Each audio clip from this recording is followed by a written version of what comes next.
အားလုံးပဲမင်္ဂလာပေါင်းတဲ့ခါကြောင်းကြပါစေကျွန်တော်ကိုမိုးပါမလေးရှားနိုင်ငံမြန်မာတမန်ဟင်ဒူနိုင်ရေးကုညီမှု MIO service ကျွန်တော်တို့မလေးရှားနိုင်ငံကနေအထူးသတင်းတွေတောက်လျှောက်ကျွန်တော်တို့မလေးရှားနိုင်ငံမှာလာရောက်လှုပ်လှုပ်တဲ့ညီကိုတွေအားလုံးသိအောင်ကျွန်တော်တို့ပြောပြနေတဲ့တွေကအခုဒီနေ့ဒီဗီဒီယိုကိုအဆုံးထိနားထောင်စီနားထောင်ညအိတ်ကနေပေါ့ဒီချိန်ကအလုပ်ပြီးတဲ့ချိန်မလေးရှားနိုင်ငံမှာဒီနေ့25ရက်နေ့17လပိုင်းည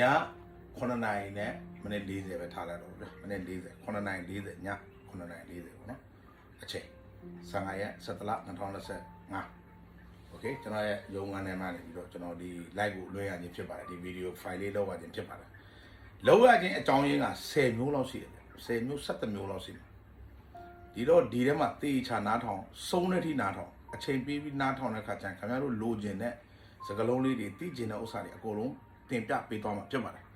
်ပထမဦးဆုံးအနေနဲ့ကျွန်တော်လုပ်နေတဲ့အလုပ်တစ်ခုပေါ့ဗျာဒီအောက်လန်းကပြန်လာတော့အောက်လန်းကတက်လာတဲ့ကိစ္စအထူးကျွန်တော်ရှင်းပြပေးမယ်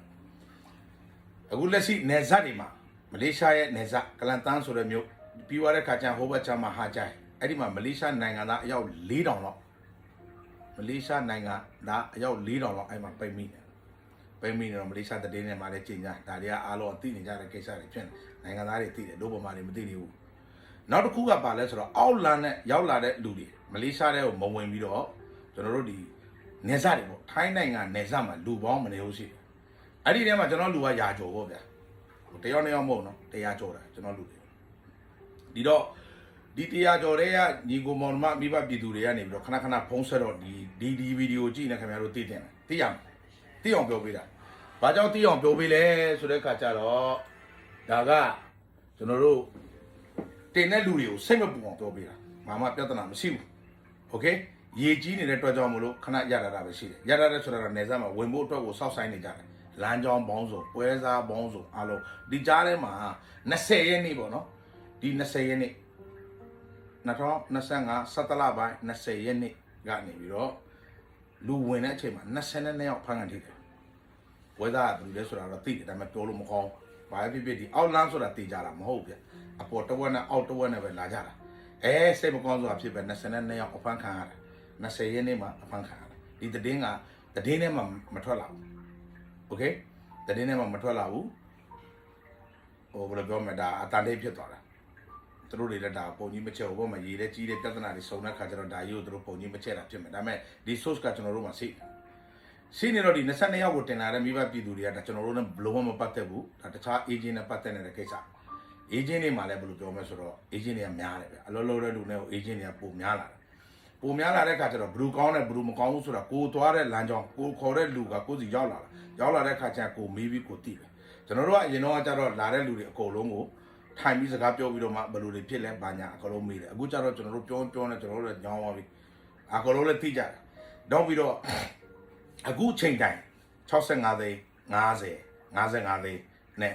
တင်နေတဲ့အုပ်စုတွေကရှိနေတော့မယ်ဆိုတာသူတို့ကိုကျွန်တော်တို့ကစော်ကားလို့ပါလို့ပြောပြီးတော့ဘယ်လိုပြောမတိုက်ခိုက်တာတွေပါဘာမှမရှိဘူးဒါပေမဲ့ကျွန်တော်တို့ဒီဘက်မှာကုန်ကြစရိတ်က4500ပါ4500တော့မကုန်ဗျ4500ဆိုတာကျွန်တော်တို့ agent တွေလူတင်တဲ့ခါကျရင်အဲ့မှာမြတ်နေပြီတယောက်ကို4500ဆိုတာအမြတ်ပါနေပြီမိမိတို့ကရန်ကုန်ကနေပြီးတော့မလေးရှားအရောက်ကိုမှအိမ်ရောက်မှပတ်စံပေးတကြမှ deposit မယူရဘူးကျိုးတင်ငွေဘဒုစီမှာတကြမှမယူရဘူးလူရောက်မှပေးဒါပေမဲ့မိမိတို့ကင်ဆောင်ရမယ့်ပတ်စံ2သိန်းခွဲလောက်ကိုကင်တာဒါလမ်းမှာပေးဖို့အတွက်ကင်တာကိုယ့်ကိုပေးရတာဒါပေမဲ့ကိုယ့်ကိုမပေးချင်ဘူးဆိုကားသမား2သိန်း1000လို့မဟုတ်2သိန်း4000တောင်းတဲ့ခါကျရင်သူ့ကိုပေးလိုက်တဲ့ခါကျရင်တကြောလုံးသူဆင်းသွားတယ်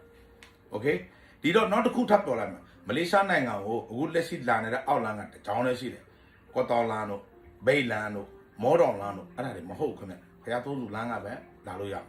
်အေးချင်းနဲ့အကုန်လုံးကအဲ့ဒီကပဲလာတယ်နောက်တာချီလေးဆိုတာလည်းကားလမ်းတိုက်သွားပြီအလုံးမဖြစ်တဲ့လမ်းကြောင်းဖြစ်သွားပြီဆိုတဲ့အခါကျတော့ဒီဘုရားသုံးစုဘက်ကိုပွဲသားတွေအကုန်လုံးကလိုက်နေကြတယ်နောက်ပြီးတော့ဘေးအေးချင်းကဘေးအကောင်းတယ်အဲ့ဒီဘက်ကိုလိုက်နေတဲ့ကောင်တွေလည်းရှိတယ်တချို့တွေကဘာမှဘုံမသိနဲ့လုံနေတဲ့ကောင်တွေလည်းရှိတယ်ဘာမှအဖြူမဲမသိပြီးတော့စောက်ပွားနေတဲ့လူတွေလည်းရှိတယ်ဒီတော့ဂဂနနာမသိပြီးတော့ပြောတာနဲ့ဆိုင်သိတာပူကောင်းတာဟုတ်တော့လားဒီတော့ဒါကိုနားလည်အောင်ပြောပတ်တာ4500ပဲဒုက္ခရောက်လို့မလေးရှားကိုလာပြီးအလုပ်လုပ်တာခင်ဗျားတို့မှ4500ရှင်းရပြီโอเคလက်ထက်မှာ3သိန်းခွဲလောက်ကင်တာပူတော့ကောင်းနေတယ်ပေါ့ဗျာဟာလမ်းကြီးပြီးတာ2သိန်းကျော်ကုန်သွားတဲ့ခါကျရင်ကိုချန်တဲ့ပတ်စံနဲ့3ပြီးတော့လာလို့ရတယ်ဒါပေမဲ့ ဖမ်းကမထိဘူးလားမေးထိတယ်ပြီးခဲ့တဲ့အခေါက်ကကျွန်တော်တို့25ရောက်တစ်ဖွဲ့ထိတဲ့အချိန်မှာကျွန်တော်လူပါတယ်အယောက်20လောက်ပါတယ်ရှုံးတယ်ပတ်စံပေးပြီးတော့ထုတ်လိုက်ကောင်းကောင်းမွန်မွန်ရောက်လာကြတယ်ဖမ်းကထိတဲ့လူတွေဒီထဲမှာလည်းခင်ဗျားတို့ဒီဗီဒီယိုကြည့်တော့ထဲမှာ like ပြေးနေတဲ့လူတွေလည်းပြန်ရှာပြီးတော့တင်ပေးလိုက်တယ်အားလုံးရောက်လာရောက်သူတို့တော့ရောက်လာတယ်ကျွန်တော်တို့ကတော့ရှုံးတဲ့ပြဿနာမရှိ4500ယူလာတယ်4500ပဲအခုလည်း4500ပဲနောက်တစ်ခုတချို့ကပြောကြတယ်။အော်4500ဆိုတာတဲ့ဒီကောင်ဘာဖြစ်လဲပါလဲဟိုဘာဖြစ်လဲဟိုပေါ်တဲ့လမ်းကြောင်းတင်တယ်ဘယ်လိုကောင်မျိုးပဲဖြစ်ဖြစ်လမ်းလျှောက်ရမယ်။ကားမှာညံပိတ်သိပ်ပြီးတော့လာရမယ်။အသက်ဆူကတက်ပြီးတေသွားတော့ကောင်လည်းရှိတယ်။အဲ့လိုမျိုးဒီအောက်လမ်းကဟလားအကြီးတွေစောပတ်ဆံရဖို့တော့ပေါ့ကဲလိန်ပြီးတော့ပြောနေတာကျွန်တော်တို့ကပတ်ဆံတော့လိုချင်တယ်ဒါပေမဲ့အမှန်ပဲပြောတယ်ကြိုက်မလားမကြိုက်မလားကျွန်တော်ဖုန်းတော့3ခေါက်ဆင်းတော့ကျွန်တော်3ခေါက်4ခေါက်တော့မကန်တော့။ဘာကြောင့်လဲဆိုတော့ဒီလမ်းကြောင်းတောင်ကိုယူမှုတောင်ကိုခံမှုကပုံများတယ်တီချာနဲ့လူတမိုးထားပြီးတော့ကျွန်တော်တို့တင်ပေးတာတင်ပေးတဲ့ခါကျတော့အခုဒီပြဿနာကအခုဘာပြဿနာတစ်ခုရှိလဲဆိုတဲ့ခါကျတော့မလေးရှားဆင်းတဲ့လူတွေဖုံးဆက်တယ်အယောက်40လောက်ရှိပါပြီတယောက်နှစ်ယောက်မို့အယောက်40ကျော်ပါပြီအောက်လာနဲ့ပြန်မယ်ဆိုတော့ကျွန်တော်တို့ကခဏဘာလို့ရတာလဲဆိုတဲ့ခါကျတော့ကလန်သားမှလည်းရေးကြီးနေတယ်နယ်စားတွေမှလည်းရေးကြီးနေတယ်ဟိုင်ဂျာကြီးဒွန်လော့မှလည်းရေးကြီးနေတယ်သွားတဲ့လမ်းကြောင်းတွေအားလုံးကရေးကြီးနေတဲ့ခါကျတော့ခင်ဗျားတို့ကျွန်တော်တို့ပို့လိုက်လို့ရတယ်ဒါပေမဲ့ဟိုဘက်မှာတောင်းတင်နေတယ်ဟိုမှာလည်းတနေဖို့ဆိုတာလည်းအဆင်မပြေဘူးမပြေတဲ့အတွက်ကြောင့်မလို့ဒီတရက်နေ့ကကျွန်တော်တို့ကဒီအောက်လမ်းတွေကိုခဏလေးကျွန်တော်တို့ဒီအစင်းတွေကိုရတာလေအတက်ကိုကြတော့ကျွန်တော်တို့ကဘာလို့တင်လဲဆိုတဲ့ခါကျတော့ရန်ကုန်ကနေလာတာပြဿနာမရှိဘူးရန်ကုန်ကနေမော်လမြိုင်တရက်ကြာအခမ်းတင်မော်လမြိုင်မှာတရက်နားရတာရှိတယ်ပြီးရင်ဖျားသုံးစုတစ်ခါထပ်သွားမှာအဲ့ကကြာ2ရက်3ရက်ကြာပါပြီဖျားသုံးစုမှာတစ်ခါတရက်2ရက်ခောက်တာရှိတယ်4-5ရက်ကြာတာရှိတယ်အဲ့ဒါကြောင့်အထံကို9ရက်ယူလာတာဒီတရက်2ရက်3ရက်နဲ့ပို့တဲ့တယ်မှာကျွန်တော်တို့မပါဘူးဗျနော်ကျွန်တော်တို့ကအေးကြောင်းနဲ့လာတယ်လူရောက်ဖို့ပဲကောင်းတယ်မှာတည့်ပြီးတော့ကျွန်တော်တို့တင်တယ်ဒီတော့ကြိုက်တဲ့လူတွေဖုန်းဆက်လို့ရတယ်ကျွန်တော်တို့ဖုန်းနံပါတ်လည်းရေးထားတယ်အထူးသတင်းဆိုပြီးတင်လာလို့ရတယ်ဒါကျွန်တော်လုပ်တဲ့အလုပ်တွေကိုကျွန်တော်တင်ပြတယ်နောက်တစ်ခုကဘာလုပ်လဲဆိုတဲ့ခါကျတော့ဗျလူတွေကလာတဲ့ခါကျရင်ကိုမိုးဆိုပြီးတော့ပဲလာကြတာနောက်ဒီကိုမိုးနဲ့လိန်နေတဲ့ကောင်တွေကလည်းဒီမှာတစ်ခုရှိတယ်ဒေါက်ဆော့လိန်နေတဲ့နေရာရလိန်300ရလိန်900ရလိန်နေတဲ့ကောင်တွေလည်းရှိတယ်ဒီကြားထဲမှာလာတဲ့လူတွေကိုတစ်ခုပဲပြောခင်ဗျားတို့တွေလာတဲ့အခါကျရင်ကိုမိုးဆိုပြီးတော့ကျွန်တော်တို့ကတင်လိုက်တယ်ပြီးတော့တလားလို့ဟိုလူဖုန်းနံပါတ်ပေးလိုက်ဒီလူဖုန်းနံပါတ်ပေးပြီးတော့ခင်ဗျားတို့ယူပြီးနောက်တစ်ခေါက်ကျတော့တခြားလူတွေနဲ့ခင်ဗျားတို့တင်ကြတယ်အဲ့ဒါပြဿနာမရှိဘူးကျွန်တော်တို့နာမည်မသုံးနဲ့ဖမ်းကတိဝါမှာကိုမိုးပြောရတယ်ကိုမိုးကျွန်တော်မှမသိဘူးခင်ဗျားတို့ကျွန်တော်အားရတာမဟုတ်ဘူးအဲ့တော့မှတို့ကမဟုတ်ဘူးတဲ့အေဂျင့်မားစရာကိုအကြောင်းမရှိတာခင်ဗျားတို့ကလည်းခင်ဗျား360ပဲပေး390ပဲပေးကျွန်တော်တို့က4သိန်းဥစ္စာ45သိန်း46သိန်းနဲ့ပုံမယူဘဒုကမှပုံမယူပီနာလားဂျိုဟိုးလားစီနိုင်းလားဘဒုပါဟလားကြိုက်တဲ့နေရာကိုပြောတကြပုံမတောင်းအဲ့ဒီဈေးပဲပြောရတဲ့အတိုင်းမှာလူရောမပတ်စံပေးပဲဒါခင်ဗျားတို့တစ်ဖက်ပြန်ကူညီပေးနေတာပဲဒါကိုခင်ဗျားတို့နားလည်ဖို့လုပ်တယ်အောက်လားဆိုတာလွယ်နဲ့ဘလူးမမရောက်ဘူးဗျခံစားမဲပဲစုတော့ဒီအကောင်တွေကတော့မင်းသားလိုပဲထိုင်နေလို့ရတယ်ပေါ့ခင်ဗျားတို့ခွေးပြေးပဲပြေးလာတာခင်ဗျားတို့ပဲသိတယ်ကိုဒုက္ခကိုပဲသိတယ်ဗျဒါကြီးကိုအကြီးအခုချိန်ကြီးပြောနေကြတော့ဗျအဲကျွန်တော်လည်းဘလို့ပုံစံပြောကြတယ်မပြောချင်တော့ကိုကတော့ easy အိမ်မှာတမင်းနမ်းမှာမျိုး easy နေတော့ဟိုမှာတမင်းငါဖနာတွေပြက်ပြီးတော့ကျွတ်တယ်ပလတ်တွေပြက်ပြီးတော့လာကြတယ်တချို့ဆိုမှဒူးပဲလေငုံတော့ကောင်လည်းရှိတယ်ဒါမှရောက်လာတယ်ဆိုတဲ့အခါကျတော့ဘာဖြစ်ပြားတဲ့အစိုးတဲ့အကောင်မို့တယ်ဒါမှအရင်နဲ့ဆိုင်တော့လည်းကောင်းတယ်ကျွန်တော်တို့ကတော့အကောင်းဆုံးကားနဲ့ပဲတင်ကျင်တယ်ဗျဖမ်းကန်ထိသွားတဲ့အခါကျရင်တိုင်နေပတ်တယ်ဒီ VIP ဆိုတဲ့ကောင်တွေကတော်တော်များများဖမ်းကန်ထိတာတွေများတယ်ဘာကြောင့်လဲဆိုတော့ကားတွေနဲ့သွားတဲ့ကတစည်းထိနောက်တစည်းထိကျွန်တော်တို့လည်းအရင်ဆုံးတင်တယ်ဒါပေမဲ့ VIP ဆိုတဲ့ကောင်တွေမတောက်ဘူးVIP ဘလို့မှမဖြစ်နိုင်တဲ့ကိစ္စဘလို့သွားပြီးမင်းက VIP တစ်ဖြစ်မှာမင်းလာတယ်မှာလို့လို့လာတာနည်းနည်းတော့ပြင်ပန်းခံအောင်ဟုတ်တယ်မလားအဲ့ဒါလေးတွေပြောနောက်ပြီးတော့တို့တွေကဟိုနေဇက်ကအေဂျင့်တွေဖုန်းနံပါတ်တွေယူပြီးတော့တို့မှတို့ဆက်မိဝါမကိုမိုးရေးဆိုတဲ့ခါကျတော့ဘာမှလုပ်ပြီးလို့မရအောင်နောက်တစ်ခုဖမ်းကန်ထိတဲ့ခါကျရင်ဖမ်းကန်တရက်ထိနဲ့တရက်2ရက်3ရက်ကြော်မှအဲ့ဒီကောင်ပြီးသွားပြီဒါဖုန်းနဲ့ရောက်သွားပြီအဲ့ဒါမှကိုအေဂျင့်တွေကဘယ်လိုလုပ်လဲဆိုတော့ကျွန်တော်တို့ကဟိုလိုထုတ်လို့ရတယ်ဒီလိုထုတ်လို့ရတယ်ဒုတ်ပါဝင်သွားမှာဘာကောင်းမှပါမှအနာတော်တက်ကလို့မရအောင်ကတ်တော့မြုပ်သွားမှာခင်ဗျားတို့လိမ့်နေတာပြီးတဲ့ကကျန်ကိုလူဖမ်းကန်ထိသွားတယ်စကားလည်းမပြောအောင်ဘယ်နေရာမှာစီးလဲဆိုတော့မသိကြဘူးမသိတော့ဆိုပတ်စံကိုဆွတ်တောင်းနေကြတာငါတော့ပြီးဟိုဘက်မှာရမယ်လွတ်ပေးမယ်ပါညာဆိုတော့အရင်ဆုံးလွတ်လေလူနဲ့စကားပြောပြင်ရအောင်မင်းပတ်စံယူလေရလာလို့မျိုးမရဘူးမဖြစ်နိုင်တဲ့ကိစ္စတွေဆောက်လို့နေတာโอเคနောက်တစ်ခုကဒီပါမစ်တွေထွက်ပြီးတဲ့ဘာလို့မထွက်တယ်ဆန္ဒလာပိုင်းတော့မသိကြတော့ဗျာတဲ့ပဲပြောလိုက်တာနော်ပါမစ်တွေနောက်ပြီးတော့တို့တွေပျော်သွားကြတယ်ကွာ14ရက်ဗီဇာပေးတယ်ဆိုပြီးတော့အားလုံးပျော်နေကြတယ်14ရက်ဗီဇာနဲ့ငါတို့တွေလာလို့ရတယ်မလေးရှားမှာအေးကြောင်းပဲဆိုပြီးတော့အကုန်မြို့ဟိုမှာပါတာပါလေးဆိုတာသိလားပြန်ဘာမှပြောပြန်လင်းဝဲအချုပ်ထဲမှာထည့်ပြီးတော့ပြန်ပါတခါလေကြာအချုပ်ထဲမှာ9ရက်3ရက်ကြာနေတယ်ဒါဟင်းလူတွေလာတာနော်ဖ ဖျားပူပူလာတော့မြုပ်တယ်ဆိုမနီဟိုတယ်ဘုတ်ကင်အကုန်စီတော့ပြန်ပြီးတော့မော်ထုတ်လိုက်ပြောတော့14ရက်ဗီဇာပေးထားတဲ့ပါညာဆိုပြီးတော့ပြောကံကောင်းထောင်းမဆိုဖြစ်လမ်းကောင်းကောင်းရိုက်နိုင်တဲ့ကောင်တွေတော့ရများတော့တရားမှ2ယောက်ပ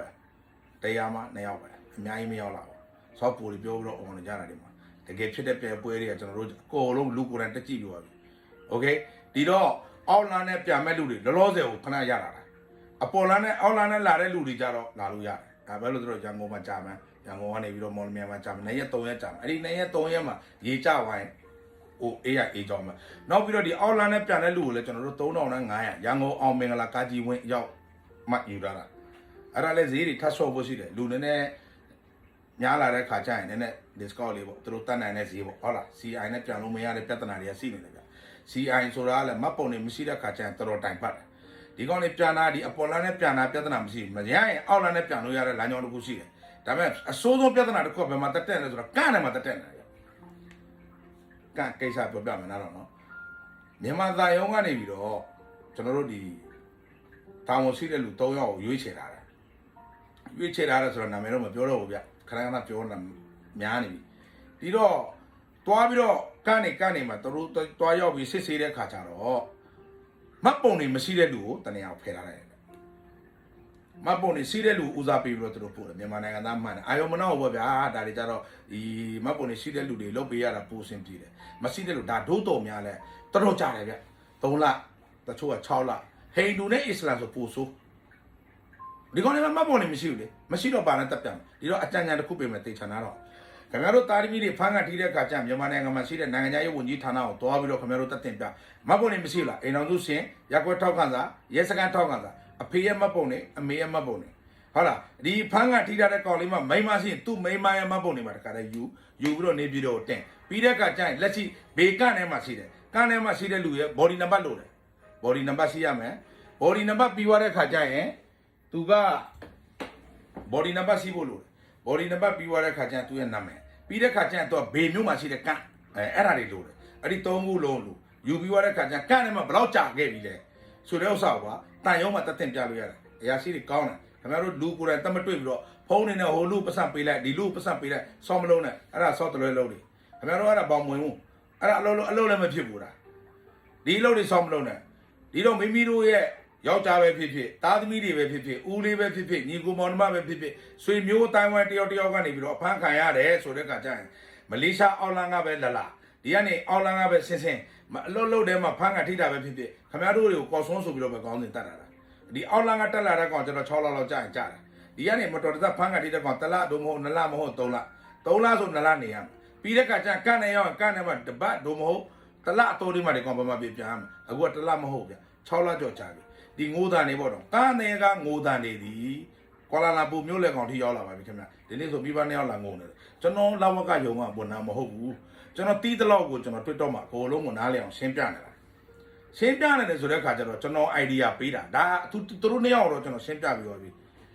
ဒါပေမဲ့ခင်ဗျားတို့လည်းသိဖို့လိုတယ်လူတယောက်ဖမ်းကထိတဲ့အခါကျရင်လိုက်လို့မရတာရှိတယ်ပတ်စံနေဆွတ်ပြီးတတ်မပေးနဲ့ကနေအောင်တို့ဖုံးဆက်တဲ့အခါကျရင်ခင်ဗျားတို့တတွေ့လို့လည်းရတယ်ပြဿနာမရှိဘူးဘေကလည်းတွားပြီးတော့အစိုးရတွားပြီးတော့အမတဆောက်ပြီးတော့တွေ့ဘာတော်လဲမေးပြီးတော့စီးတဲ့ကောက်ပြ register လုပ်ပြီးထဲဝင်လို့ရတယ်ဘာမှပြဿနာမရှိဘူးစီးတဲ့လူတွားမရှိတဲ့လူမတွားနိုင်โอเคဒီတော့ဒီကြကြမှုတွေကဘာကြောင့်ကြနေလဲဆိုတဲ့အခါကျတော့မတ်ပုံတွေမရှိလို့ကြတာပါဆိုတဲ့ခေါင်းစဉ်တစ်ခုကလာတာကျွန်တော်တို့လည်းလုပ်ပေးနေတဲ့သို့တော်များလည်းမတ်ပုံတွေမရှိတဲ့အခါကျတော့ကျွန်တော်တို့ကလောကကန်ရတာအရင်ခက်တယ်ဆိုတဲ့ခေါင်းစဉ်တစ်ခုတက်တယ်ဒါပေမဲ့အခက်ဆုံးကဟိန္ဒူနဲ့အစ္စလာမ်အဲ့ဒီလိုမျိုးဖြစ်နေဖြစ်တဲ့ပြင်ကိုသူတို့လည်းပြန်ကျင်ကြတယ်ဗျစီယာနဲ့ပြန်ကျင်လဲဟိန္ဒူနဲ့အစ္စလာမ်ကမတ်ပုံတွေမရှိတဲ့အတွက်ကြောင့်မလို့အခက်ခဲတော်ရှိတယ်ဒီကြားထဲမှာမတ်ပုံတွေထဲမှာဘင်္ဂါလီဆိုပြီးရေးတဲ့ခါကျရင်မပေးဘူးမဟုတ်ပေးတယ်တလားဒုမဟုတ်နှစ်ပတ်အလောက်အချိန်ပေးပြီးတော့မှဒါနဲ့သူတို့ကပေးတယ်အဲ့ဒီလိုမျိုးဖြစ်နေတယ်ဒီကြားထဲမှာကျမ်းမာရေးမကောင်းတော့ကောင်တွေသုံးလင်းနဲ့တော်တဲ့ခါကျစာရွက်အထောက်ထားမပိုင်ဒီဝင်းထဲကနေပြီးတော့လေမတက်လို့မရအောင်အဲ့မှာတယောက်ရှိသေးတယ်အဲ့မှာလည်းခတ်ဆိုးပဲလုံနေကြတာပေါ့ဗျာဒီတော့ဓာလီတွေကိုခင်ဗျားတို့သိကြသလားဓာလီသိပြီလားမသိအောင်နားထောင်ပါဗျာနော်ဒါတွေအားလုံးခင်ဗျားတို့သိဖို့လိုတယ်ဒါကိုကျွန်တော်အပတ်စဉ်တစ်ခုအနေနဲ့ပေါ့နော်အမတ်စဉ်နံပါတ်4လား5လားမသိဘူးအဲ့ဒီမှာကျွန်တော်ရေးပြီးတော့ကျွန်တော်ဖုန်းနံပါတ်နဲ့တစ်ခါထပ်တင်ပြပေးမယ်โอเคဒုတိယအဆင့်ကို ထပ်ဆောက်ကျွန်တော်အခုထပ်တင်ပေးမယ်တပုတ်ပြီးတပုတ်တင်ပေးမယ်နားထောင်ပါနော်အားလုံးမင်္ဂလာပေါင်းတစ်ခါအောင်ကြပါစေကျွန်တော်ကိုမိုးပါတအားကြပါခင်ဗျားတို့အစိုးရနားထောင်မှာမဟုတ်ဒီတော့ထပ်တင်ပေးမယ်โอเคနော်အန်တီဝါလကမ်